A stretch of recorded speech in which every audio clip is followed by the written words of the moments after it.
যারা কর্মচারীদের সাথে খারাপ আচরণ করে, যারা মানুষের কাছ থেকে শ্রম নিয়ে কাজ করিয়ে টাকা দেয় না, কিয়ামতের দিন তাদের বিরুদ্ধে মামলা দায়ের করবে কে?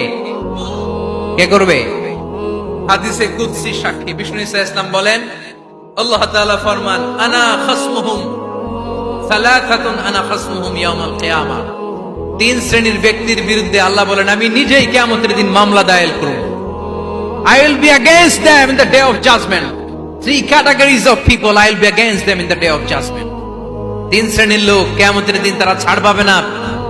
আল্লাহ বলেন, আমি নিজেই তাদের বিরুদ্ধে মামলা দায়ের করব। এর মধ্যে এক শ্রেণীর লোক হচ্ছে রাজুলুন ইস্তাআজারা জিরান ফাস্তাউফা মিনহু ওয়া লাম ইয়াতি আজরা। একজন শ্রমিক ভাড়া করে তার কাছ থেকে কাজ নিয়েছে, কিন্তু তার পারিশ্রমিক আদায় করে নাই। এরকম আছে না নাই? দাপট দেখায়।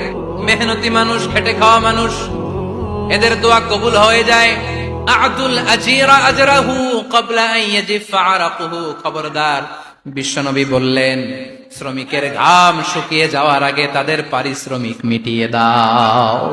বিশ্বনবীর বিখ্যাত হাদিস, আ'তুল আজিরা আজরাহু ক্বাবলা আন ইয়াজিফা আরাকুহু।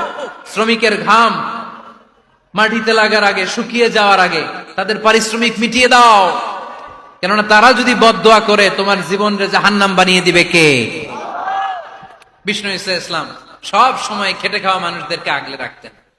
সব সময় শুধু যে ভাষণে মেহনতি মানুষদের সাথে ভালো আচরণ করতে বলতেন, শ্রমিকদের সাথে ভালো আচরণ করতে বলতেন, এমনটা নয়।